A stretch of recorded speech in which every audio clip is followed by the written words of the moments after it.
Welcome to Tomorrow Never Knows, where we are content to let it Beatles with Dr. Kit O'Toole. She joins us yet again because she's such a good guest. Kit returns to the Beatles kingdom with her doctor's bag full of Beatles wisdom, insight, and knowledge.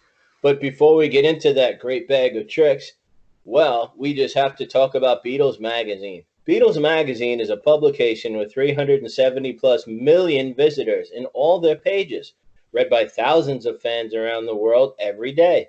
Beatles news updated daily, 24 hours. Audio, video, photos, interviews, contests. You can even win things. Additional materials and more.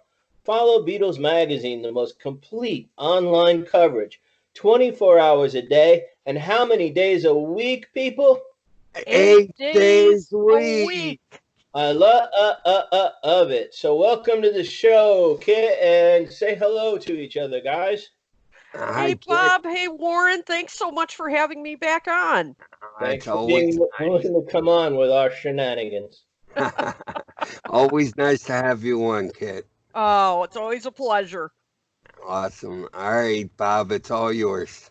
So, Dr. Kit, it's kind of like Dr. Robert. Dr. Kit, please tell us what you can about the upcoming Let It Be releases that are supposed to be coming, but that's coming through, vague. We're not sure what to expect. But we know you're informed. You have good opinion. So what formats will these projects take? Well, this is, and I should add that with the exception of the recut version of the movie, which I'll get to in just a second, some of this is speculation because we're still waiting for more information. But the first thing we're going to get we're getting for sure is a promised recut version of the Let It Be film. And Peter Jackson, who many of you know from, he's an acclaimed director. He's directed Lord of the Rings. And he is going to take, and supposedly it's over 50 hours of previously unseen footage that he is going to recut into this. And when you read the press release, it sounds like it's going to be a more positive, portrayal of the Let It Be or Get Back sessions. And it's, going to be interesting to see, what's going to come of that. They are, however, going to also issue the original Let It Be film, but it's going to be remastered. So no more dark, scratchy copies, which I really will appreciate. As far as the rest of it, this is where it gets fuzzy. But I mean, if they're following the other box sets that came out, the Sgt. Pepper one, the White Album, Abbey Road, I'm guessing we'll get a remixed version of the original release, maybe 2 discs of bonus material, like outtakes, that sort of thing. Maybe some of the songs, like maybe I'm Amazed and others, Junk and so forth, that came out of the sessions that went on different albums. Probably DVD with the the ultimate mix of the original album. It'll be that kind of stuff. But it'll be interesting to see, as they've got a lot of outtakes to choose from. I mean, as we know, there's like an 18-volume set out there. It was something like that with all of the, the studio chatter and everything. So it's safe to say they're not going to include all that. That's, but I think they'll pick and choose, the best quality and the most complete versions of songs. So that right now is for just the box set itself is my best guess, that they'll follow the Sgt. Pepper and other box set, that kind of format very closely, and a book, I'm sure. Well, in fact, I think there is a book that's already listed on Amazon about that's coming out in the future about the Let It Be sessions, but there'll probably be a book included with the box set as well. Now, originally, Let It Be, like if you bought it, I don't know in the United States, but in England, it came out as a box set for a short time, didn't it? Warren was saying he wanted to go on eBay or something and buy the original booklet that came with it. Do you know anything about that? I never remember seeing it. I think I saw it once online, and that was it. Yeah, I have never seen it in person. I too have heard about this, and I've seen pictures of it. Yeah, I think if you want to get it on eBay, you're going to pay some money because it's, as you said, it was a limited edition. Only came out in England, and even then, I don't think that many. Well, and also, as I recall, I think the book was not very well made. Like it was really cheaply made, and they tended to fall apart, which is a little bit of a problem. I, And I so, think you're correct. yeah, and a lot of them just didn't even survive, because they just absolutely, I mean, they were just glued together, on a nice binding and all, and so they just fell apart. So, I don't think that many of them still exist, and definitely not in, pristine condition. Even with the box that it came in, it was very cheaply made. Yep. But I thought it was like a 160-page booklet that was inside. And I'm not sure what it looks like. I never seen one in person either, but I love to have one. Oh, absolutely. I mean, that's a great item to have for a collection. And so, Yes, well, it who knows? Maybe we could all, bid on it, pool our money together, and then we could each have a turn, having it. We could do that. I'll let you pay the majority of it. Oh. You're making a lot more than I uh, am. If we drift back through the sands of time, or as in Yellow Submarine, the Sea of Time, maybe Warren, when he does the video, can put a little Sea of Time in here. The Beatles are getting together to do a new album, and they're gonna make it a TV show. I think it was called Fly on the Wall. And like, what kind of set the stage to make that the project to come? Like, what was happening in the Beatles kingdom or the Beatles world that put it on their agenda? When I think about it, the way they were going, from an outsider's point of view, it seems kind of a strange project to pick up when they're having a hard time. Instead of just cutting another record with George Martin, they go into this warehouse and they start filming it. I guess Fly on the Wall was a TV show, if I remember correctly. yeah, I But think you're I right. know I think that's what it was called. you Um, remember most of this better. You know more about this than I do, so I just set the stage and fill me in on well, it. sure. Well, Bob, you were right saying it was a strange project from from the get-go. In by like December of '68, they of course had gotten through the White Album, and Paul was really at this point the one that was the most interested in keeping the group together. I think he sensed that everybody was starting, their attentions were drifting away from the group even more, and they also had a contract to fulfill because they had, already promised. I think it was like four films. I believe that what it was. So they had to satisfy that part of their contract.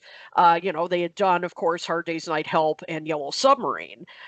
So I think Paul thought, hey, why don't we make an album? We can film it, and then and it will culminate in a performance of of us doing like I think original idea he had was like on a ship, or they came up with some insane ideas about I think John's at the Coliseum. You thought about that for a while, like some big finale with them performing the basic bunch of songs from the album. So, hey, sounds like a no-brainer, right? You get kill two birds with one stone. You record an album, you fulfill your film requirement for your contract. Great. Well, not so great. Then go in to Twickenham Studios in January 69, and that studio was definitely not conducive for creativity. They were, I mean, it was cold. They had to go in at 8:30 in the morning, and come on, these are rock stars. They don't have bankers hours. I mean, they work at all times of the night. I mean, the Beatles were notorious for having late night sessions in the recording studio. So it was just this completely artificial atmosphere. And yes, you saw them rehearse, and but as I said, it's hard to be creative when you have cameras in your face the whole time, and that's when they would rehearse for a while, and then the sessions just started, falling apart, and George Harrison in particular was getting irritated, and briefly left the group. And it was just, and we'll get into more of this, I'm sure, as we go on the show tonight. But that's sort of the basic reason why they had this project. It was just sort of a, fulfilling their contract requirements, and they just, Paul thought it was just this brilliant idea, and hey, we'll get a concert film out of this, and an album. This will be great. And not As so you, much. I apologize, Dr. Kit. I was interrupting. I apologize. Oh no, don't no, I was done. I was I done. didn't. I didn't mean to interrupt because your thoughts Not at are all. little gems in there, and I love them. And you go in directions I don't expect sometimes, and I'm schooled and learn some things. But it reminded me of Magical Mystery Tour. It almost sounded like you would describe it. And here's what gets me: they had to fulfill the contract. Right. Magical Mystery Tour was kind of like, I don't think it stands up badly now if you look at it as music videos because the soundtrack track is so excellent. But it was kind of panned at the time, maybe what they called their quote first failure. It's a pretty good failure, if you ask me. They did, great music. But with this one, they just seemed to be drifting so much. Like Alan Klein had come into the picture or was coming into the picture at this point. There was nobody at the helm. It just seems after Magical Mystery Tour, maybe they were a little leery. I would have thought to get back into doing another movie. Maybe they said, hey, we're just playing. I'm speculating. Did they just not anticipate how negative it was going to be sitting in this place? It's almost like nobody thought it out. I just can't, as you were saying, picture these guys saying, we're going to get up at 8 a.m. and go to a warehouse and do songs without George Martin that aren't really rehearsed yet.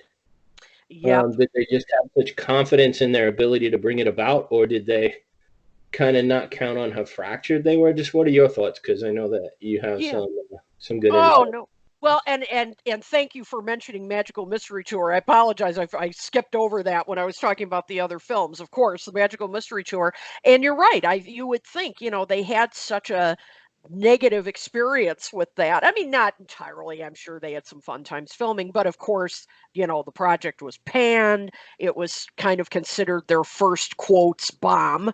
And so you would think, and then when they worked on, well, Yellow Submarine, they actually had minimal involvement with it. So yeah, I mean, you would think, you're right, Bob. Why would they want to jump into another project like this? I think it was, in a way, a little bit of desperation. As I said, Paul was, they knew, of course, Brian Epstein was gone. As you said, they were kind of rudderless. I mean, the business was failing. They didn't really have somebody there to say, you need to think out this project a little more. And I think Paul honestly thought, I mean, from quotes that I've read over time, I'm not trying to psychoanalyze them here, but I think, You're a yeah, doctor, psychoanalyst. that's true. I guess I can then. Yeah. And so I think he thought, hey, maybe having, being in another, another atmosphere, maybe this will help, uh, getting us out of the studio somewhere different. And, once we, no pun intended, come together and perform, it all kind of it's like the old days that once we, perform and sing together, we work just great. The rest is all just business disagreements. Well, yeah, as you said, I think that was not quite accurate. I mean, it seemed like in some ways the filming just sort of accentuated the tensions that were already there. But yeah, I think it honestly, I just think it was kind of a desperate attempt to, keep the guys together. Well, they could have done another cartoon, but I'm just Yeah, saying. But Yep, like that's true. when I think of before the show, we got to talk and compare notes, so I'd know what I was doing when we were on. You always, you know, are kind enough to go through it with me, and you kind of give us a direction to go. Hmm. But with the Beatle films, I remember reading, and you seem to know some about it more than I knew. Lord of the Rings was a project the Beatles had considered. I think Tolkien's estate wouldn't give it to them, but and you know that links to Peter Jackson because he'd made a Lord of the Rings film. You reminded, I didn't know that. I don't want to say reminded me, I didn't know that. But Yeah, that's kind of strange serendipity in a way. Am I yeah. using the right word there? It's really weird. Yeah, what a weird coincidence. And yeah, you're right that that the Tolkien estate didn't didn't want to go along with it. What an interesting film that would have been. I really would have. Too bad it never came to fruition. But yeah, that is funny that Peter Jackson would end up being the one doing this new version of Let It Be when yeah he was the director of the Lord of the Rings films. So it's yeah, one of those weird coincidences. Now, as the album is being made, something struck me. Not an object or anything. Don't worry. But I was thinking about Paul McCartney's contributions to Let It Be, and the song "The Two of Us" is one of my favorite songs. Hmm. The Long and Winding Road, people say, "Oh, it's schlocky," but it's a big hit. I could see somebody like Frank Sinatra singing it, just because it doesn't fall into a genre that you would call like rock, heavy rock and roll or something. It's still a beautiful song. It went up the charts. The song "Let It Be" itself, I think, Paul has even played recently in the not too distant past. I've got a feeling. It seemed like Paul came to the table ready to go. I mean, I don't get that feeling from the other songwriters would really be George and John. I Right. didn't get that feeling that they put in any effort at all. I mean, much. I mean, George might have had songs excluded. We can talk about that. And they Hmm. didn't throw Ringo a song, which I thought was kind of funny since it was a movie. Just your Yeah. thoughts on that. Yeah, I mean, well, first of all, you're right. I mean, I think Paul's contributions to this album were stellar. I mean, I've got a feeling, it sounds, you said Paul still performs it live, sounds just as good today as it did in 1970. Two of us. You said just a kind of a nice first of all just a great rocker, but also kind of a way of you can tell it's Paul and John when they were singing it together. I mean, it sounded like they were kind of reminiscing, kind of about their friendship and their partner, creative partnership. So that's great. Long and Winding Road, I'm a big defender of that song. I know in recent years a lot of people say, oh, it's corny and it's overdone. I think it's a beautiful song, and I think Bob, something you said is true. Like, yeah, you could see Frank Sinatra doing a song like this. It's I think it's beautiful, and of course, Let It Be. I mean, how can you forget that? So yeah, I think he was the one. Paul was the one that was most invested in this project because John was with Yoko, and they were they admitted it. They were doing a lot of drugs and that kind of stuff, so they weren't invested. George was getting more and more frustrated and felt like he wasn't being taken as seriously. So I mean, even though his contributions that ended up on Let It Be are a lot of, I think they're a lot of fun. I mean, For You Blue is a great little tune, and I Me Mine is an interesting waltz, but they probably don't rank among his best. That's true. So absolutely, I think this really, Paul took it. Not that the others didn't take it seriously, but Paul, as I said, was just the most invested in it and was the most interested in keeping the group together. And so, as you said, yeah, he brought his A game to this album. Well, I think if anybody wrote that list of songs, and I just say them again because I like to be repetitious, Hmm. the two of us love it. The Long and Winding Road, knock it. But if George or John wrote it, it's not really the type of song John would write. But Right. I mean, if George wrote it, I think it would have gotten a lot more respect. Hmm. Let It Be, I think, is a masterpiece, and Yep. I've got a feeling, I think, is I guess, would I term it a bluesy rocker? I know you're a doctor and you would know more of the terminology of it. But I think that, and Get Back was, I mean, Get Back is of one of the best course. songs. Yep. Oh, Get So, Back. I mean, that's just a classic. I mean, it's still.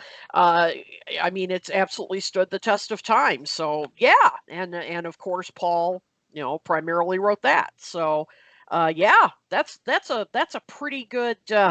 He had a pretty good record on this album. I mean, of good songs. and my next question, I just want to break into two pieces and state it a little more plainly than I had written it on our itinerary. But we were talking about Paul songs. Now, George, the two songs he put on were decent or passable. I'm not knocking it. Yeah. Everyone else, maybe they're great songs. For Beatles songs, they're okay. I don't mean it in a put down way. But George had other songs floating around. Suppose you had taken the songs Paul had there. You took the songs that George had floating around, which I asked you to describe for us in the first part of my question. Hmm. And if Ringo had, I don't want to say been thrown a song, that sounds trite, but they got some nice songs for Ringo when they wanted to write one for him, Yep. or if he wrote one, with maybe a little help from his friends, that they could have had a potentially very different album. And even if George Martin had been there, but before we get to George Martin, could you talk about the songs that might have comprised this album and how different the track listing might have been? Yeah, well, I mean, many songs that ended up, in the case of George, songs that ended up on All Things Must Pass were, played during these Get Back sessions, which is, it's just incredible when you look back, like, really, they turned down "Isn't It a Pity," and All Things Must Pass. I mean, it's just astounding that those didn't make the cut. And so you would have had, for example, those two songs with Paul. He did a number, although as we've said, he already had a number of stellar tracks on here. But he also had Every Night, I think, was one of the songs, and as I said, Junk, Teddy Boy, all these songs that would end up on his debut album. With John Lennon, there were actually some songs that ended up on Imagine that came out of these sessions. Give Me Some Truth, I think, was one of them. And so that would have been an interesting addition. Yeah, and with Ringo, I think they did do a version of Octopus's Garden in these sessions. Well, they were Um, sitting at the piano knocking it out. I think Paul yeah. came. He called him Rich, which the first time I saw it made me fall off my chair. I never thought of Rich when I first saw it. Yeah, Maybe. really, you don't think of them with with as that. Absolutely. So, it is kind of amazing to think what, if those kind of songs had been included that ended up on the solo albums. Yeah, what would this have sounded like? Maybe getting rid of it, and as I said, I hate to say it because yeah, the Georgia songs, they're a lot of fun, and I like them, but I wouldn't say they rank among his best. So I mean, can you imagine if All Things Must Pass, Isn't It a Pity? I mean, I can't imagine, if you replace those, I with replaced For You Blue and I Mean Mine with those two songs. I mean, wow, that would have been, quite an album. I think so, but who knows? I can't imagine why they didn't pick up on those, because those are just incredible songs. Do you think maybe some of it had to do? And I brought this up once before with another member of your other fine podcast, which we're going to ask you about later. But Hmm. did some of it have to do maybe with not just space on the album, but money from the copyrights of putting the songs on sometimes? That's a really interesting thought, and I honestly hadn't, thought about that, but it could be. It could be that, yeah, they could only have a certain number. And today we don't tend to think much of it because, I mean, heck, there are albums that you can download that are like practically like 20 songs, but back 69, 70, that was definitely not the case. So it could be, it could be that they just needed to pare it down. Also, and this is pure speculation, but I just also wonder if they heard those two songs of George's and thought, "Ooh, those are pretty good."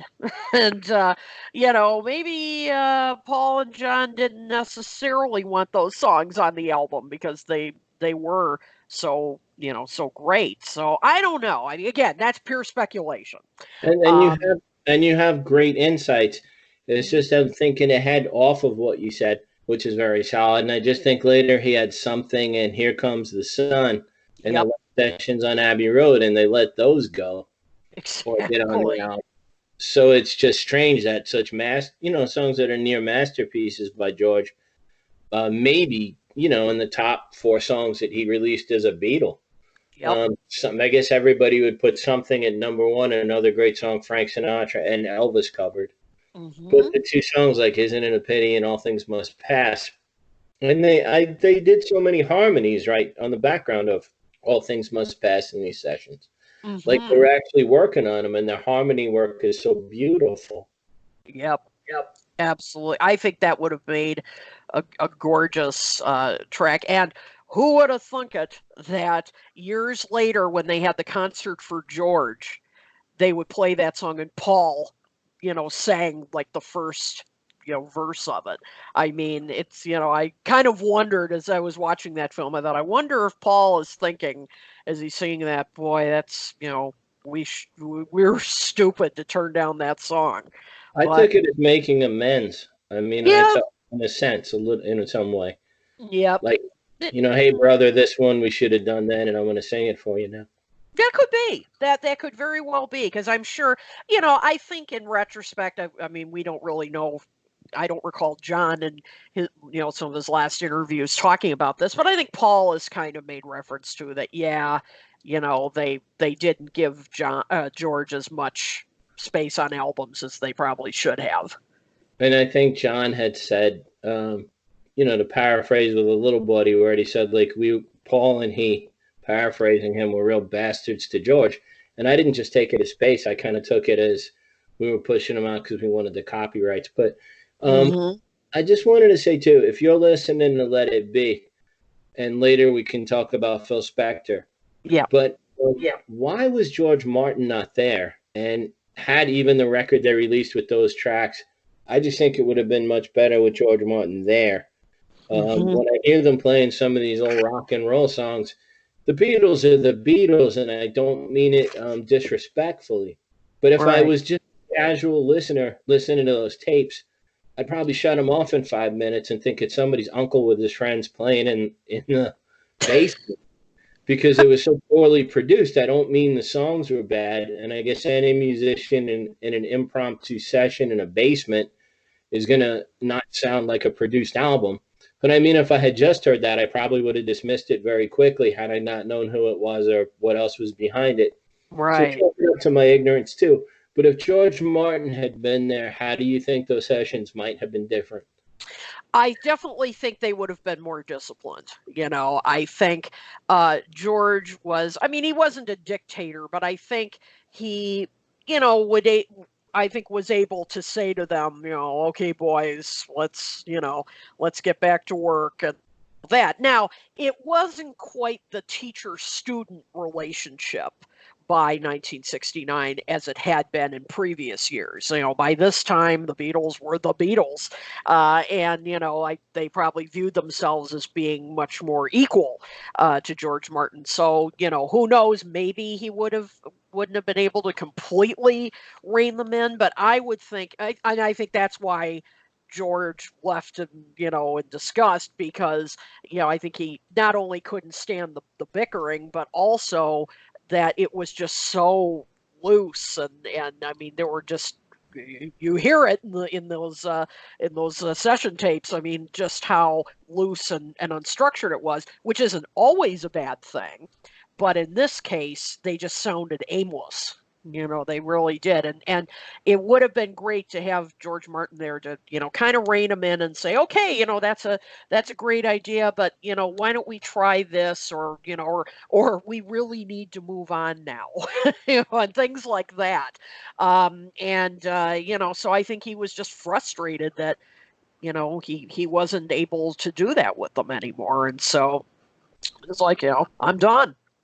But they And had to go back to him on Bended Knee Hat in hand to get him to do Abbey Road, did they not? And that certainly worked. absolutely. And the only way he said he would agree to do Abbey Road is, I think he said something like this, that, can I produce it the old way, and will you guys agree to working together again just like we used to? And Paul said absolutely. And that was, the only way he agreed to come back, because he was like, if it's going to be like, even in some ways, the White Album, but definitely Let It Be, no way. Okay, over to Sir Warren. Thank you, Bob. I appreciate that. Kid, I think this album is a masterpiece myself. From song one to the very end, I think it's a masterpiece. And if it wasn't portrayed so bad in the film, I think this album would have went to better heights. Um, Lennon, I don't think was at his best. I think the drugs were getting to him. So if you could take a couple of his songs out of there and put George's songs in there, I think this album could have been off the charts. I think it would probably be even a bestseller in today's market. That's just my personal opinions. Oh, sure. Well, and no, I mean, as I mentioned before, a lot of the songs have, lasted a lot longer than I think critics at the time thought they would. Like I Got a Feeling, or Two of Us. I mean, Long and Winding Road, Let It Be, Get Back. I mean, those songs are still played on the radio, and so they've definitely stood the test of time. Yes, and aside from Across the Universe and maybe one after 909, if you could have replaced like Dig It, um, I Dig a Pony, even though I think that's an awesome song, but and put George Harrison songs in there, either one of them, Isn't It a Pity?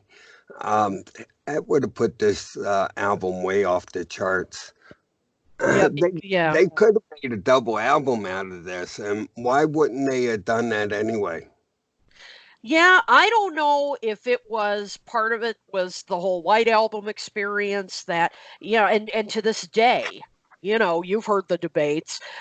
People still say, what that should have just been one album. Two discs were, too many, and it was too sprawling and on. I mean, today I think the feeling is much different. Right. But and double albums, I mean, were not as common back then. I mean, when they did the White Album, I mean, that was kind of nervy, particularly for a rock act to do. So maybe they were leery of going through that again. Who Right. knows? Who knows? Right. Again, speculation. Right. Yeah, that's all we can do is speculate. That's all we can do. I just think if the movie didn't portray these recording sessions so bad, that this album would have did a lot better than it actually did. I mean, if you take the film away from the album itself. But either way, I think they were both good. I enjoy watching the film as well as listening to the record. So, can you please talk about George sparring with Paul? Was that overblown in any way? I really think it was. He did leave. He briefly quit the band. I understand that, and he had to be coaxed back. So I'm not saying that it was nothing, but to this day, everybody talks about that scene where Paul is instructing George on how he wants him to play the guitar and on a song, and George says, I'll play whatever you want me to play. If you don't want me to play, I won't. I just felt like people acted like it was this like screaming fight. And Uh-huh. and it wasn't. I mean, when you watch it, sure, there's a little bit of tension there. I'm not saying there isn't, but I felt like that was one of the things about the film that was completely overblown about, oh, they got into this huge argument. And I mean, I'm sure this happens all the time. I'm sure if they had been filmed while they were making, Revolver or Pepper or any of them, I'm sure they got into some arguments. So, as I said, I know George briefly quit. I'm not saying it wasn't any big deal, but I just think it's scenes like that that have made people just hate the movie. I mean, I remember when it came out, the news came out last year that there was going to be this recut version of Let It Be, and it came out around the time of, I think it was the Chicago Fest for Beatles fans, and I remember overhearing somebody saying, I don't want to watch that again. That's so depressing. Mhm. And so it's really something that they're going to have to overcome with this whole box set, is this as you mentioned, Warren, this reputation that the album has gotten, and the movie and some of the stuff in it that I think was overblown. It's kind of tainted people's opinions of the project, and so it'll be interesting to see what they do with it. But yeah, I just felt like, yeah, sure, they had a little spat, so Mhm. what? I mean, it just wasn't, to me, it just wasn't all that dramatic. Yeah, and I don't know a marriage in the world that don't have spits and spats every once in a while. Of course. So, Yeah, absolutely. and back then, that's what I consider the Beatles. They were marriage. They were four guys married to each other. They did everything together. They ate together. They did everything. Slept together. Yeah, absolutely. So Known each other since they were, teenagers. exactly. So that's to me, that's a marriage. Absolutely. You got And it. every marriage has its spits and spats. Mhm. Did George want Let It Be not to be released on DVD again? This has been a really interesting question, because I actually, before we went on tonight, I was doing a little research on this, because for so many years I had heard that George did not want this re-released. Of course, it was released on home video in the early '80s, I think, Mhm. and not a very good print either. And then that was it. And supposedly the rumor has been that one of the things holding up the re-release was George, and then after he passed, Olivia. That they were concerned with how George came off in the film, and but also, though, I've read in some interviews that Paul held it up at times, that Mm. he felt in an interview with Rolling Stone in like 2000. I'm trying to remember, blanking out. It was like, I don't know, 2009 or something like that. That he said, I know I don't come off very well in this film. And so I was hesitant, because I think there was talk of re-releasing it in like 2003. They were Right. going to do it, and then it fell apart. So I don't, it could be that George and Olivia were among those holding it up, but as it turns out, Paul was much more against it than I thought he was. He was, Right. but I think he finally figures, enough time has passed, and that was a Right. long time ago. Right. So, Yeah, that's interesting. I understand your point there. What are your favorite tracks on Let It Be? oh gosh, I mean, it's really hard to say. I mean, because there's so many. As I said, I'm a defender of Long and Winding Road. I think it's a beautiful song. As we talked about, I've Got a Feeling. just a first-rate rocker. Two of Mhm. Us, is really a beautiful. I mean, it's fun to sing along to and all, but it's kind of a beautiful, I think, summation of Paul and John's friendship. You Yeah. can't help but think that. Let It Be, as we talked about earlier, I think, Bob, you said, masterpiece. I completely agree. And as far as George's, I've really gotten more appreciation for You Blue, because it just sounds like George had a lot of fun recording it. You Yes, can, it does. yeah, I mean, you can really hear it in his voice, and and the way he kind of calls out to the others as they're playing, and it's just it's wonderful to hear, because as we've been talking about throughout the show, these sessions have gotten such a bad rap, that it's Hmm. great to hear a song like this where they sound like they're still having fun playing together. uh, Hmm. yeah, so I would say, oh, and Get Back, of course. Right. Classic rockers. So there were a number of strong tracks on here. Yes, like I said, I think the whole album's a masterpiece myself. I love For You Blue. I mean, that's one of my top five Beatles songs. I just love the way that song goes. I think Harrison did a great job on that. He did, and I'm really glad to hear you say that, because I swear, years ago, I wrote about that song for my Deep Beatles column over at Something Else Reviews, and I got some negative reaction from it. Somebody left a comment on there and said, "How could you Wow. possibly write about that song? It's so stupid." And like, what are Wow. you talking about? Yeah.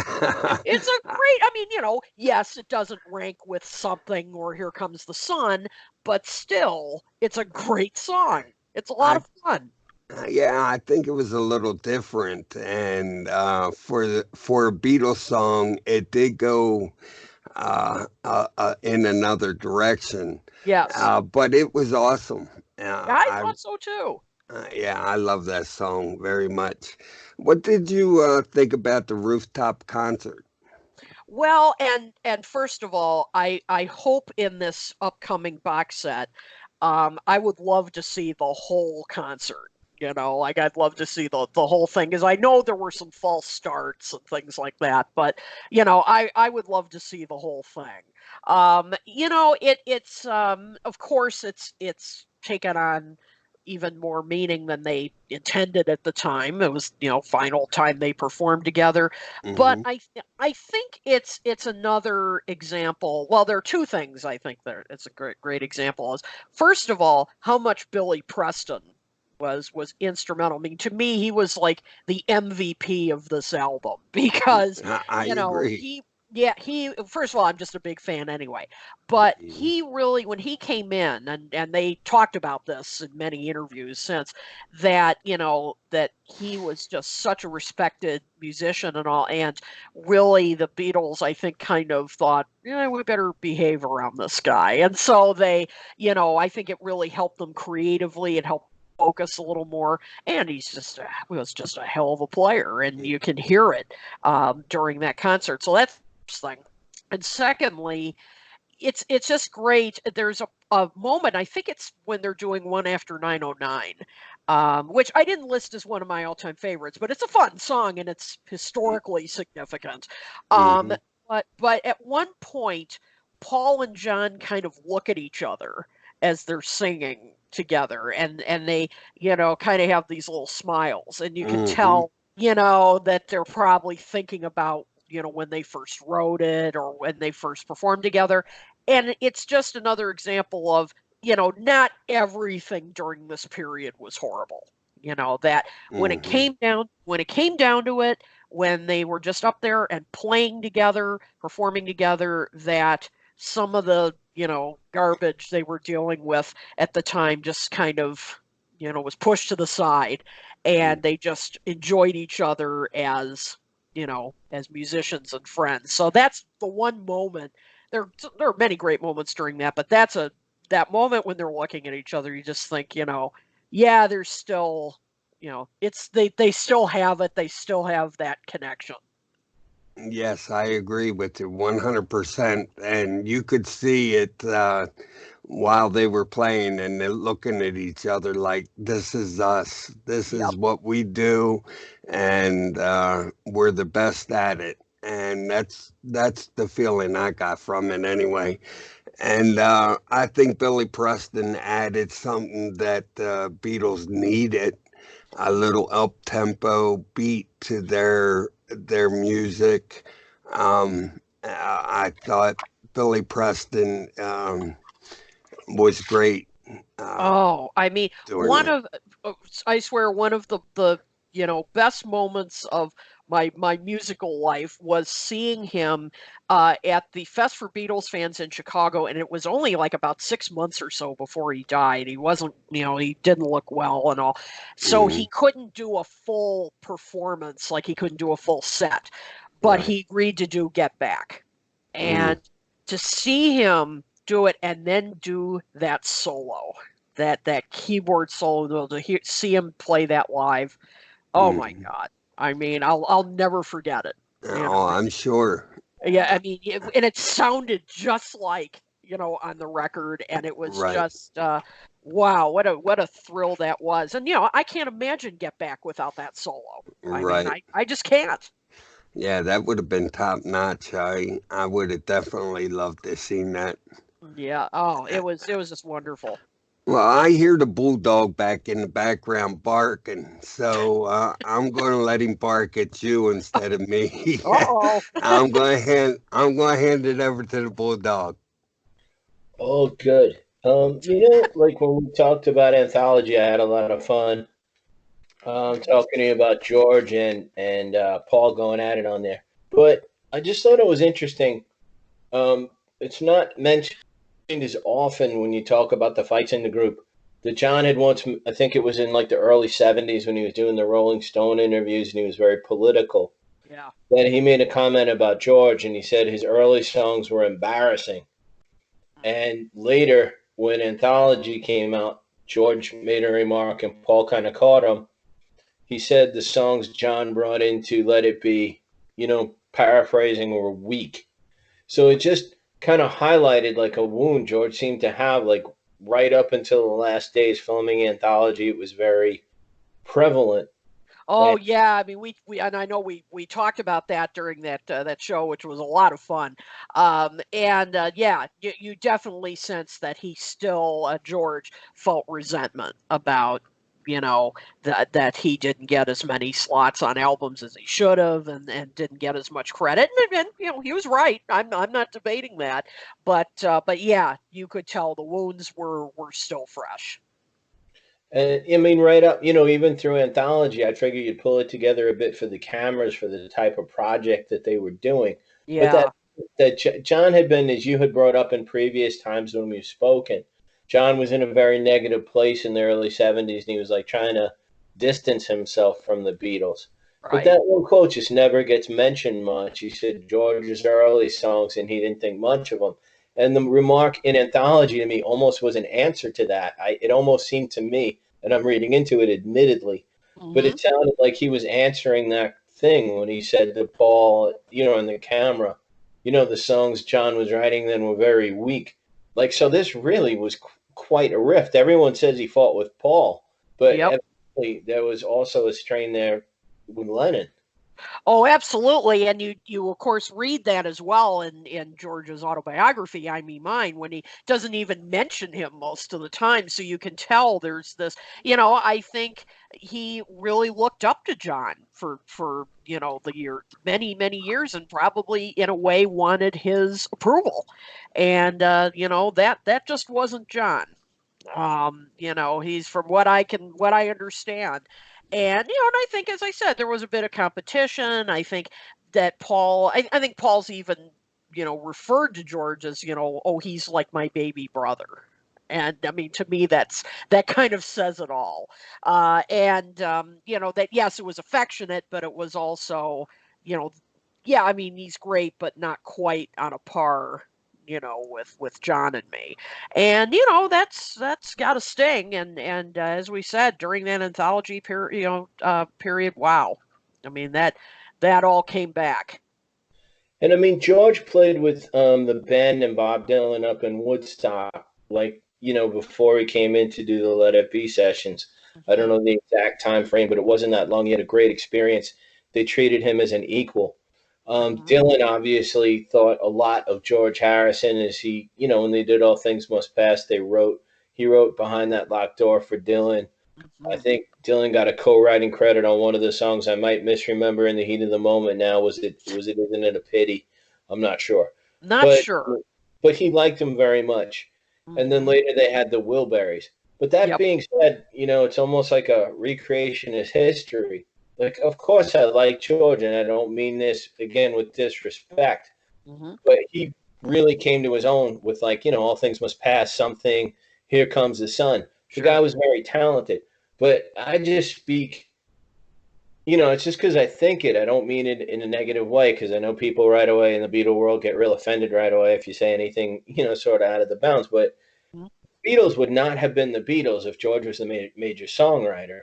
I mean, Hmm. to me, the Beatles were. I listened to their tracks that were without the vocals, and even the guys in the Who said that they weren't much. Yeah. That's taken away from Paul as a bass player or John as a rhythm player, and definitely they were the best writers out there. The Stones called them the best writers out there. Hmm. And I think it's that and their harmonies that pulled them together.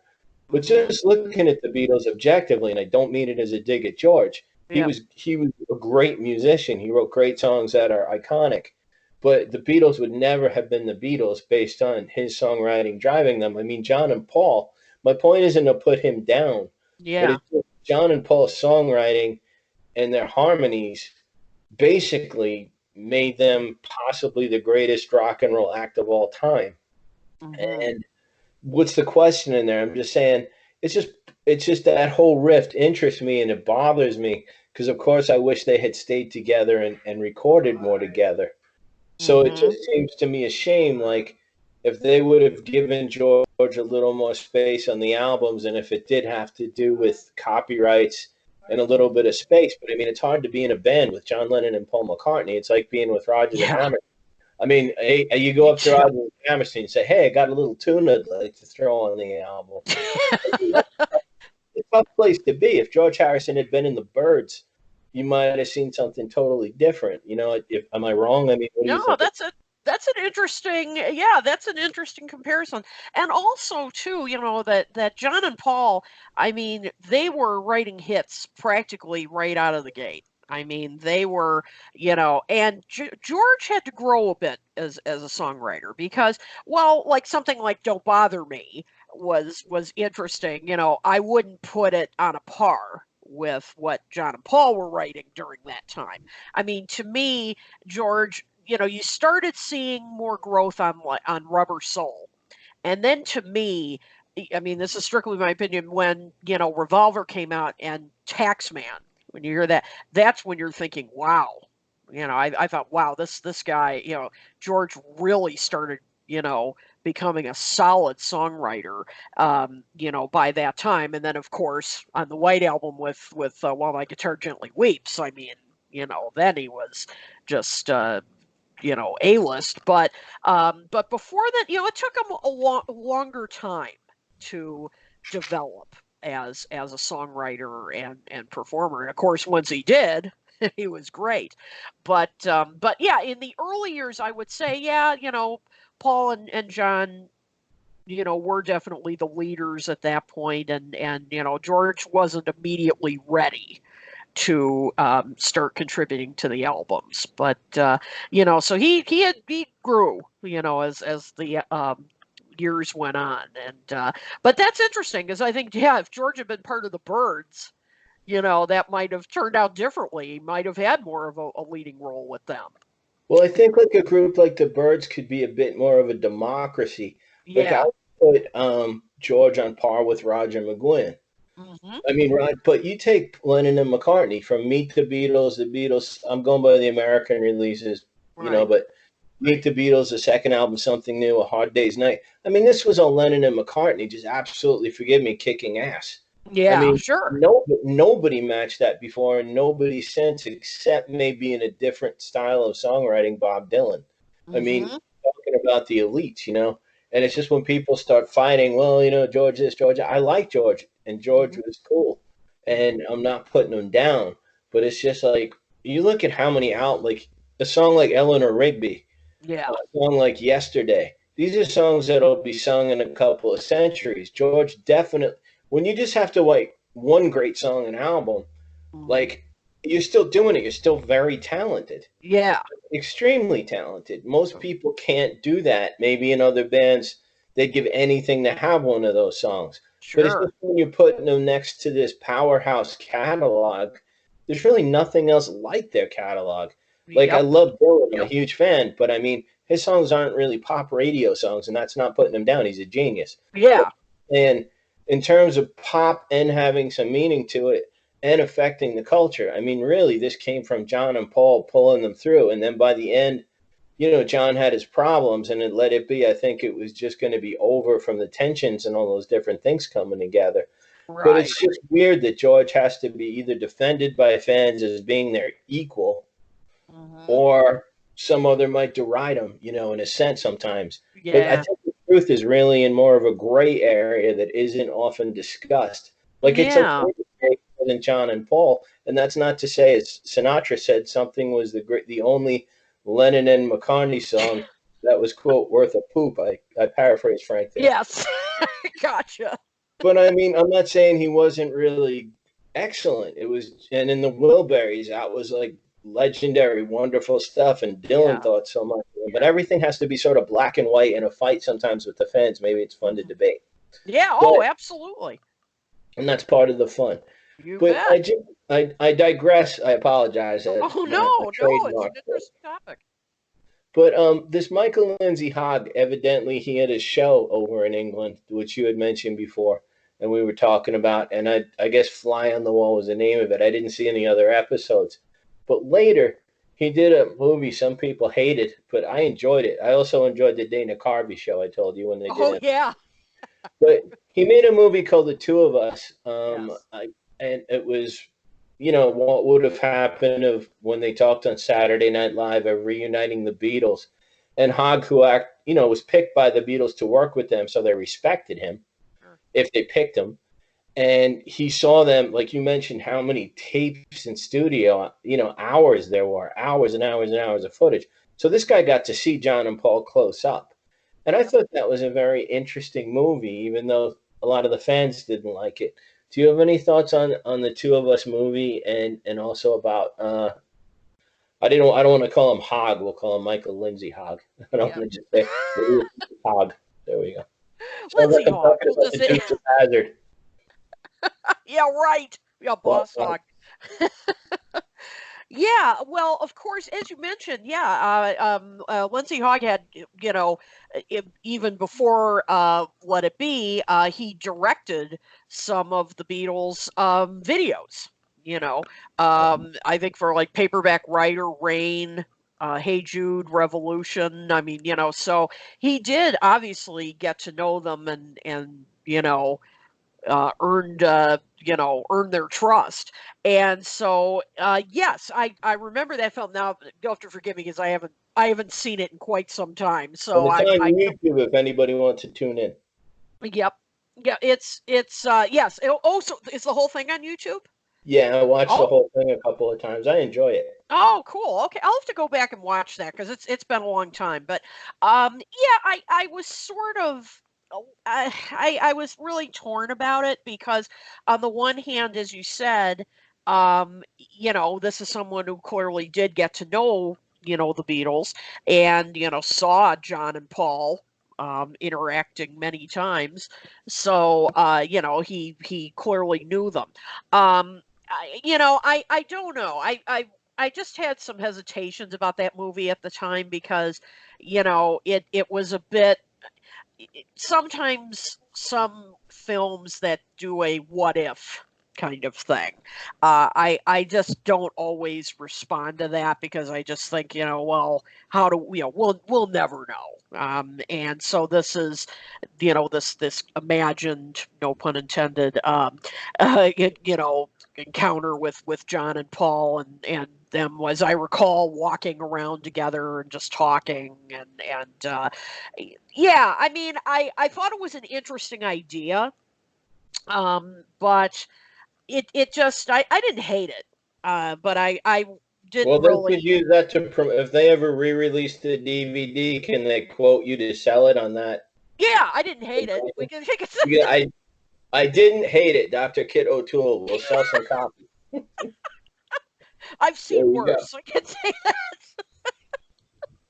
There All we go. right. Yeah, I know that's a solid recommendation right there. But but no, but I know a number of people. You're not alone, Bob. That that really enjoyed it. I didn't hate it as much as some other fans did. I mean, there were some really hated it. I'm sure if Michael Lindsay Hogg listens in at any point, I hope he does. God bless you, Like sir. You're face very when he hears that. talented. Yes, that's right. Well, he did do paperback writer. I Yeah. just thought it was fun, and it Mhm. was something I wanted to see and wasn't going to. Like, what would it be like if they were hanging out past that point in time? When I've interviewed Gary, I'm sorry. I've interviewed, let me see if I can say it. I'll go slow. All right. Gary and Syox. Say that 10 times fast. Oh yes. And you can win one of you can win one of Warren's pieces of art. But now I've totally completely lost.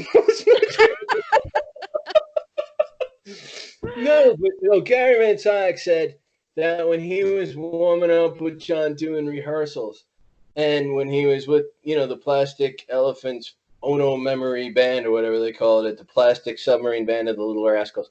But he said when they were in the studio, they'd be playing, and John would get a call from Paul, and they were supposed to be feuding in the press.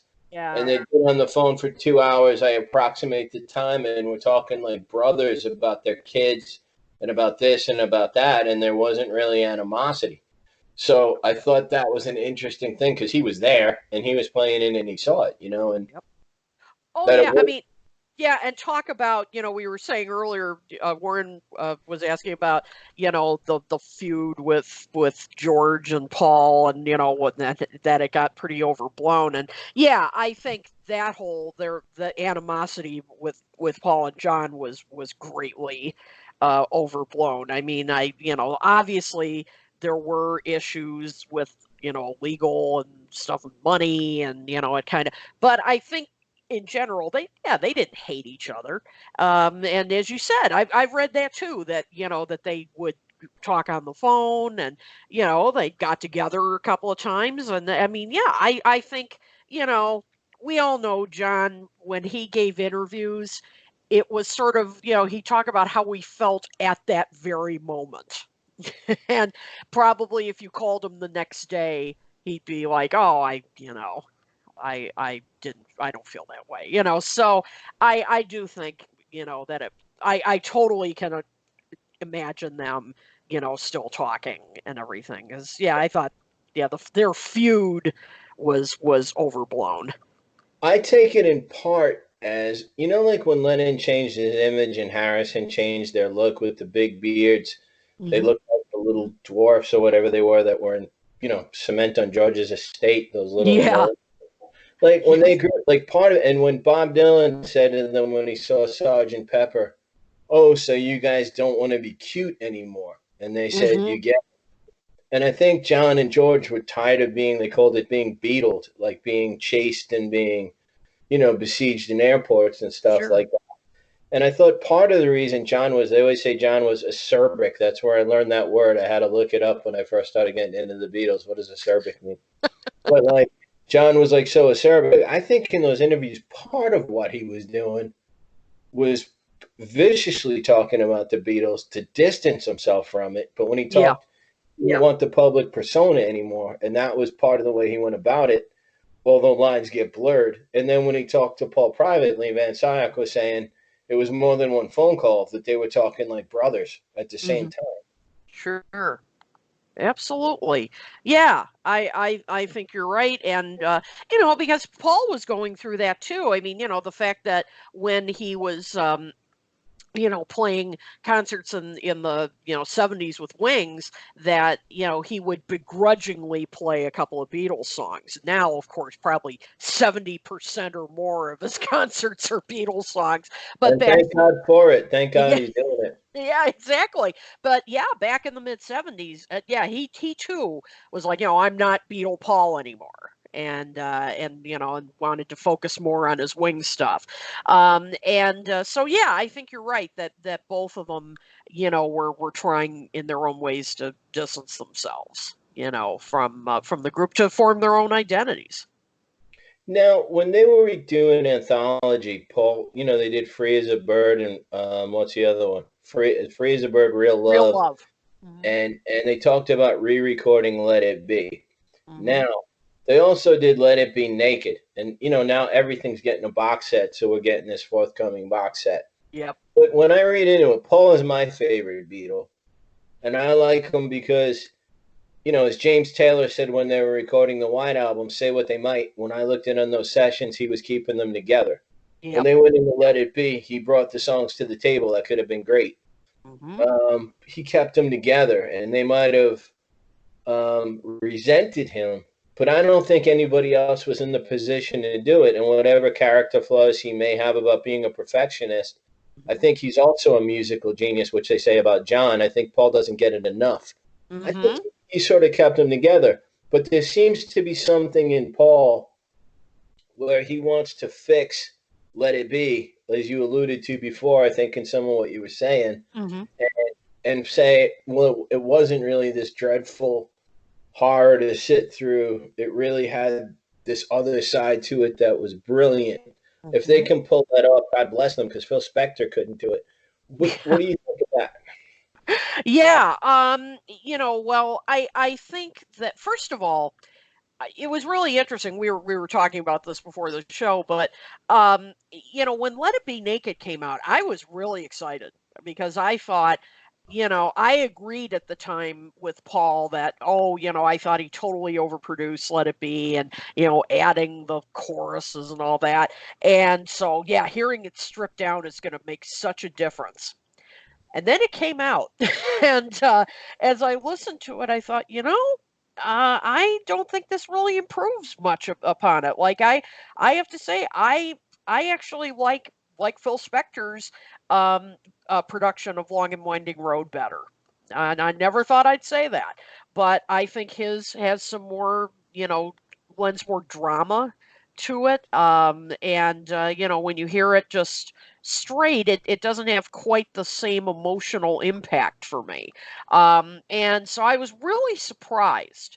Um, Also, and I'm not a big Phil Spector fan. I'll just say that to just for the record. But he had a lot of stuff to do. I mean, when he was handed that project, when Glenn Johns, tried to mix it twice, I think it was, and the Beatles rejected it, and so it was, then John recommended Phil Spector.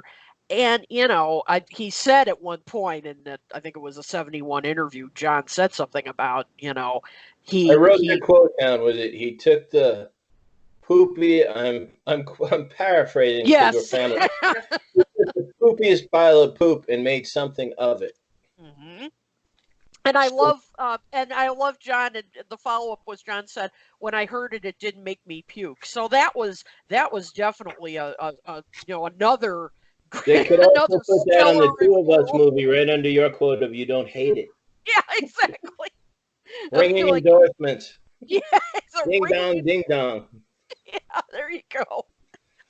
Yeah, really. And so yeah, I mean, can you imagine going through all that, all those hours of material and trying to, make something of it? I Only if mean, they paid me really well and I had the talent Phil Spector does. exactly.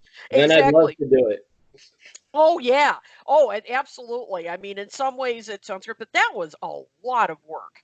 And and so with what Phil Spector had. Now, I will say I didn't like his production um on Across the Universe. I thought that was overdone. I liked the stripped down version better with that one. So he didn't do a perfect job. But I do think in retrospect that probably, you know, he gets kind of a bad rap, and Paul to this day, I think, you know, still, you know, hates his production. But you know, nobody else was willing to do it at the time, and it was, as I said, a lot of work, and I'm sure, as John said, to paraphrase it, he did have to go through a lot of poop to to find the good stuff. So yeah, and you know, it's just interesting how over the years I've really changed my views, and after hearing Let It Be Naked, which I hope will be included in this new box set, by the way, I still think it would be interesting to include it. What'll But it be, like $490? yeah, right. Booklet poster, Let It Be Naked, 400 hours of outtakes, Ringo cooking some chips and fish, and John and Yoko, you know, heels clanking on the floor on their waltz during the recording. We have to hear everything. That's Well, it's right. cool as a fan, but I mean, sometimes the price gets a little hefty for the, you know, you got to mortgage your house to buy the record. Yeah, right. So yeah, so I mean, there's no way they can include everything. That's very true. I would think it'd be kind of interesting to have both in the same set, so you really could kind of compare. But yeah, it's really interesting. How over the years I think people like me have sort of changed their view of, you know, maybe, you know, maybe Phil Spector's production wasn't as overdone as we initially thought. Just when I hear it, you know, with my ear for what it's worth, I don't see what else you could have done with it Hmm. unless you re-recorded it. I mean, Yeah. I'd like to have seen if he was given free reign with his wall of sound type thing.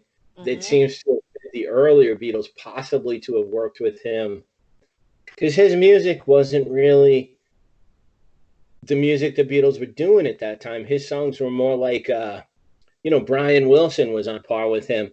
They were Hmm. wall of sound songs. It wasn't really that type of music. Like he was changing his strength to try and be relevant in that time, I think. But really, Phil Spector's strength wasn't, you know, it wasn't that kind of music. It was more like almost danceable music where you'd listen to the voices, you know, before the Beatles hit, say, Rubber Soul, or maybe even before Help. Like it was more suited to them when they were younger, maybe 1964, Hmm. early 65. And, you know, I don't think he fit with the Let It Be thing perfectly, but he was, you know, a genius in his own right. But Hmm. what could you do with that aside from re-record it and maybe bring in George Martin from the start? You know. Right. Yeah, that's true. That's Now true. here's a loaded question. Uh-oh. What did you think of? Because I have a strong opinion about it, but like when they talked about John and Yoko and Let It Be, and we've to it earlier in the show. It just bothers me sometimes that Paul gets such a bad rap, and it Hmm. was kind of like, you know, if I can digress, if I have Beatle permission to digress a bit, Sure. Paul gets this rap that he came in and he was this, you know, forgive me, bastard. And, Hmm. you know, he'd re record Obla Di Obla Da 20 times and he had to be a perfectionist. But I mean, he's walking in to Let It Be. And I was stunned. I think the date I looked up was actually January 14th, 50 years ago. Yep. And Peter Sellers came to the Let It Be set. And some of this is recorded. They were actually saying it on film. Hmm. And Yoko and John were joking about shooting up heroin, but it didn't seem to be a joke that wasn't true. It seemed to be alluding to something they were doing. Yeah. And Peter Sellers was sort of part of it's on film, and we might see part of it attached to the video because we found it on YouTube. Oh, And good. also Peter Sellers is warning John. You know, it also is in the book. I think I was reading it this week, but you had to remind me. I think it was by Tim Riley. Hmm. I forgot the author's name, but he said Peter Sellers had been busted for drugs, and he was warning John Lennon, you know, being so casual about talking about not just snorting heroin but shooting it up. And Hmm. John then was paper thin, and he just had the gaunt look of a heroin user. And said the Beatles knew too in the book that John was leaving his quote kit or his needle syringe, maybe a spoon. I don't know how far it went, but in Yeah. the men's room. And Peter Sellers wanted him to be more careful because I ended up busted, you know, for drugs and such. But I mean, how can you have a band, aside of how much people love John Lennon and, you know, the beautiful music he made and all those things? He was a human being. But I Mhm. just think Paul gets a bad rap. When you walk into the studio, coming in with the songs we talked about, Get Back, Let It Be, Long and Winding Road, and John's running in your face, shoving his girlfriend. I mean, Mm. it makes it hard to like her under any circumstances. It was kind of thrust in their face the way it was done. I mean, I don't think John had to be so, you know, just saying I'm doing Yeah. this no matter what, despite you. It wasn't like he brought her in and she tried to fit in a little bit and then they were nasty to her, which would be a different story. It was almost like Right. this is in your face. And then you know your bandmate's going in the bathroom shooting up. Now Eric Yeah. Clapton got like a lot of, you know, he's known as an ex heroin user and, you know, say they sometimes make it sound cool or mysterious. I think it's anything but cool and mysterious. I think it's Yeah. deadly. Yep. But it's nothing to make fun of or take lightly. But if I'm playing in a band with him, I mean, he's John Lennon. He can do what he wants, and he's a powerful guy. But it's kind of like if they were friends since they were teenagers. It's kind of like those were the days before an intervention. But I think it must have been quite a task for Paul to be a guy whose ego would be as, you know, Paul has one too. But I mean, Mhm. coming into the studio to record this album, and John's basically shooting up from all accounts during the recording of it. Like, what do you want Paul to do? Yeah. For what he was. John took no blame for that much in the books that were written for a long time. It was always Paul's a bad guy for trying to be a drill sergeant and pull them together. Like, what did you want the guy to do besides that? Warren, what were you saying? Yoko called their shooting up the heroin as exercise. Yeah. That's In that video, she said that was good exercise.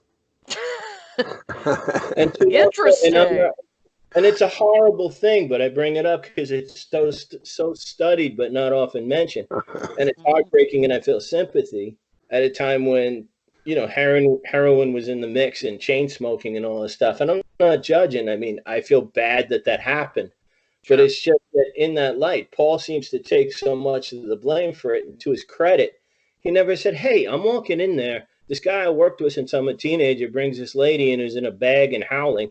And they're in the bathroom shooting up heroin, and we have a movie to make, and we have an album to make, and we're the freaking Beatles. Like, what did you want me to do? I've Yep. never heard him say that, and I give him a lot of credit because at no point did he ever pop and defend himself. Yeah, and yeah, I mean, and certainly years later, and Warren, you were alluding to it too, that they talked about, that were pretty open about that at that time that they were doing, Hmm. heroin and various drugs. I mean, I don't know how much John was completely sober for that whole album for Let It Be. Well, Um, John looked out of it in that video. Yep. Yeah, I'm sure. I mean, that's the thing. He was struggling at the time and then as far as Yoko goes, yeah, I mean, he definitely walked in with her to the studio and said, "Okay, she's with me. That's it." And so it he did kind of, I mean, yes, it would have been better, obviously, if he had said to the guys, "Hey, is it okay if I bring Yoko?" I mean, he should have done that, obviously. And yeah, so and again, and John was pretty open about it in interviews years later that by Let It Be he said he again to censor it, he didn't give a poop anymore about the band, and he was so out of it that he just was like, whatever, let's just get this done. And Paul was really, and he said this, that Paul was really the only one who was truly invested in the project. So absolutely, I mean, at that point, Paul did, keep the band together as best he could, and to keep those sessions going. Yeah, and I just, it just, the reason I wanted to express it is just like Paul always got the short end of the stick, and he Hmm. never defended himself much by saying, can you imagine what I was walking into? Look, I'm a human being and I'm flawed, but Yeah. who was put the record together? Who cared about the movie? Who was trying to, figure things out? And then these guys on top of that brought in Alan Klein, three Yeah. against one against Paul, and they later said, "Oops, we made a mistake," and he Right. ended up being one of the biggest pieces of poop, word of the show, that they could have possibly brought in. And Paul warned them, and even John said later Paul was right. Like, it's hard making $1 million deals with a heroin addict who's sending balloons to meetings saying this is not here. And I'm Yeah, not knocking genius. He'd make great music. Without any one of them, you don't have the Beatles. So I'm just saying, Paul never really got, I thought, a fair shake in that. So as we've been talking, I'm sure Warren thought up some more questions, and I hand over to him. Thanks, Bulldog. I appreciate it. No, I only have one other question, and it has nothing to do with Let It Be, but it has to do with the same period. I'm going to go back to talking about George for a minute. As you know, I'm a graphic artist, and Sure. his All Things Must Pass album, the front cover has a picture of George sitting in the middle of a grass plot with little things going around him. Yep. Was that some kind of meaning to that photo? Do you know of at all? Yeah, not that I know of. I often wondered if part of it was sort of a nod to, I'm not sure. I know later in his life he was a big time gardener. I mean, he loved Yes. gardening. Yes. And so I'm not sure if by the time, he was doing All Things Must Pass, if he was still if he was getting more into gardening at the time. I'm not sure. He just I don't know if that ever had any hidden meaning that I'm aware of, but I always wondered if it was just sort of a nod to, I mean, like, wearing the those boots and all. I mean, it's such a, Right. he's so out, it has such an outdoorsy kind of look, and Right. and I always, I kind of wondered that if that was some kind of a nod to, that about his love of gardening. But Right. but as we've been saying many times during this show tonight, speculation. Right. Well, the Speculation. reason why I brought it up is because I had several people ask me about that the cover, and Yeah. if I knew anything about it, and of course I said no, I don't.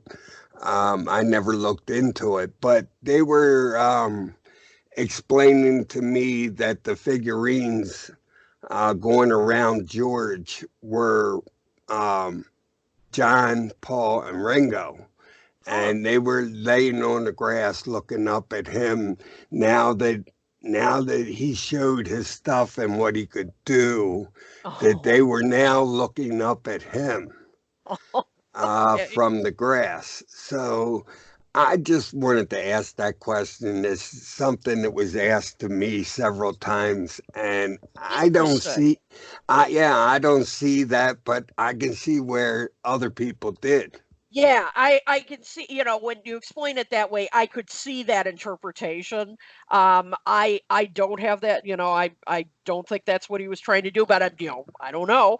Right. But yeah, I mean, that's a really interesting point. I honestly had never thought of it that way.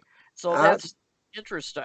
Yeah, I never thought of it that way either until several people asked me if that was the case, and I told them I had no idea about Yeah, I have not read that, but I may have to look into this. that. I tried to look into it and I couldn't find nothing about it. So Yeah, I've never seen any discussion like that of it, so I uh, don't know. Maybe one of your listeners will chime in with right. a comment. Well, I thought if there was one person that would know, it would be you. That's why I brought it up. That's very sweet. But no, as far as I know, that I don't think that was it. But I can see that interpretation.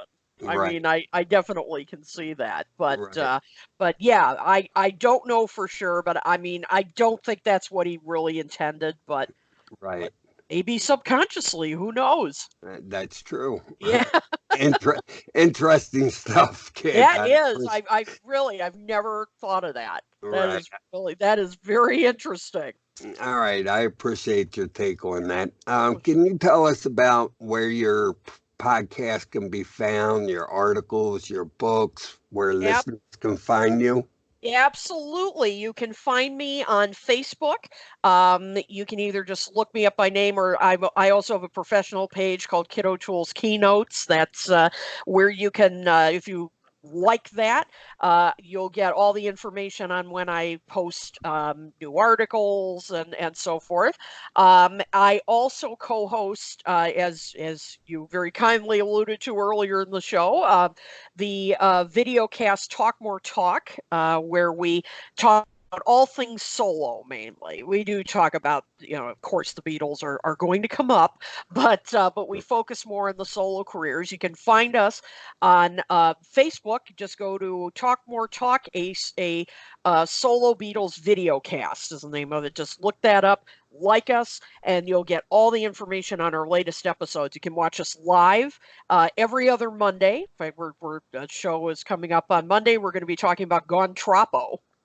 So, yeah, so that'll be interesting. Yes. So, yep, so you can watch it live. If you can't do that, don't worry, because we're on YouTube, and our podcast is also on iTunes, Spotify, virtually anywhere you can think of. So so there's that. My Deep Beatles and Deep Soul columns will be returning very soon, and so as I said, just keep up with me on Facebook and Twitter at Kid O'Toole, and you'll know exactly when I will be posting new stuff.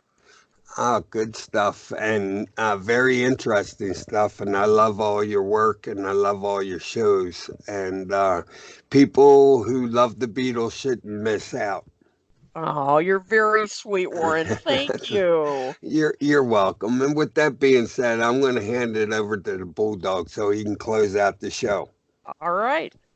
Well, I was just wondering, the next time you come on, unless you come up with a even super topic, if something comes up that's really trendy, or it's one we want to go to, or eventually it doesn't have to be our next one if you have another topics we like having you on so much. Oh, you're very sweet. Because we haven't focused much about Ringo. I was wondering if we could talk more talk, similar to your name. Talk about my favorite. See what you did there. There you The 1973 Ringo album is about my favorite Beatles solo album because all of them are on it. And I haven't had a chance yet to listen to his latest album. I wanted to hear the one we re-recorded. Which one was it? Grow Old With Me? Yes. On there. So I haven't really, I've looked for it, but I haven't been able to listen. I haven't been able to find it to listen to his version. So I was wondering maybe we could do a show about Ringo sooner or later. If you have a bigger topic to come on with next time, we'll do it. But if not, can we invite you on to talk Ringo? I would love to talk Ringo. In fact, it's been great. One of the great things about doing this video cast, and I should mention with Ken Michaels, Tom Hunyadi, Mean Mr. Mayo, and Ken Womack when he can. He joins us as well. But we've been doing some. Tell Ken that Warren wants his book. Okay. This has been going on for like so long. I'm almost ready to fork it over and pay for it. I'll send him the money to sell Warren the book. I just want to put this one to an end. And he's welcome on as a treasured guest. Absolutely. But please give Warren, Ken, this is my public plea to you. Please send Warren a book. It's on my health and my stress levels. Please send them in a book. Gosh. Thank you, Bulldog. I'll let him know.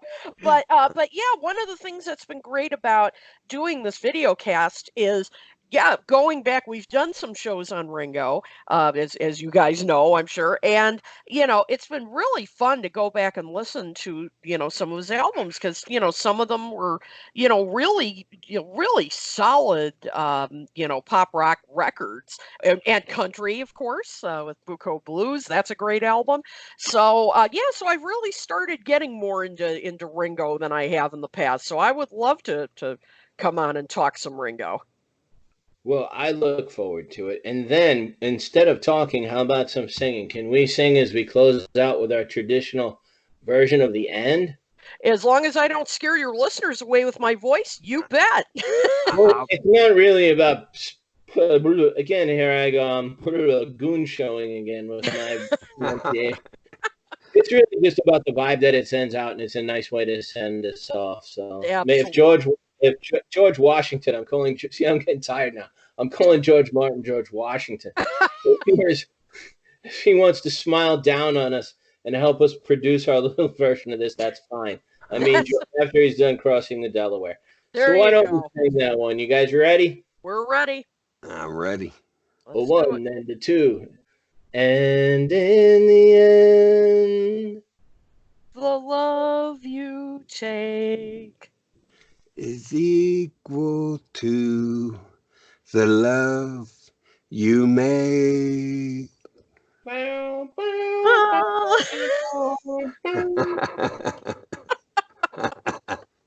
Thank you, Kit. Thank you, you. Warren. Thank you, Bob. You're Always a great time. you're always a pleasure to talk to. You're always uppity, and I enjoy that. Oh, It's you're a pleasure. you're very sweet. Thank you so much. Mm-hmm. Well, not so much you fellas. Peter, you know, a long time I've been. John, I really. Remember when I gave you that grass in Piccadilly? I do, and man, it really stoned me out of my mind. It's really I was just Acapulco Gold, wasn't it? exactly. That was really fantastic. Weekend gate. I'm not holding any right now. I'm No, sorry. which they have now given up. You know, Oh, yeah. Yeah. as stated by Hunter Damiel in the Beatles' actual life story. Well, I'm sorry about that, fellas, but if I'd have known I was going to see you that quick, I would have had some on me. Yeah. Because I know how Yeah. you love it. Yeah. And, Dig. Sure. Right, dig. Got you, Pete. Got it. And, Can you dig it? oh, yes, Got it. dig it, dig it. You want to make the scene to the gents' lavatory? That's a groove. Well, guys. Yeah. Bye bye. Too much, Pete. Bye. Way out. Way out. Exit. Yes. It's that way. Just don't leave the needles lying around. You know, we've got a bad reputation now with John getting busted and that. I know what it's like for showbiz people. They're under a great strain and they need a little relaxation. Yes. And that's why he's going to bed. It's a choice between that and exercise, you know, and drugs win hand down. I say hand down. Well, shooting is exercise. Shooting is exercise, oh yeah. Especially for the...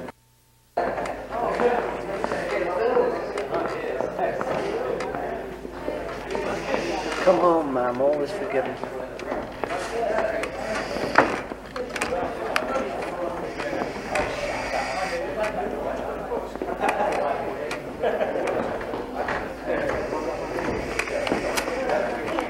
Well, it's been lots of fun.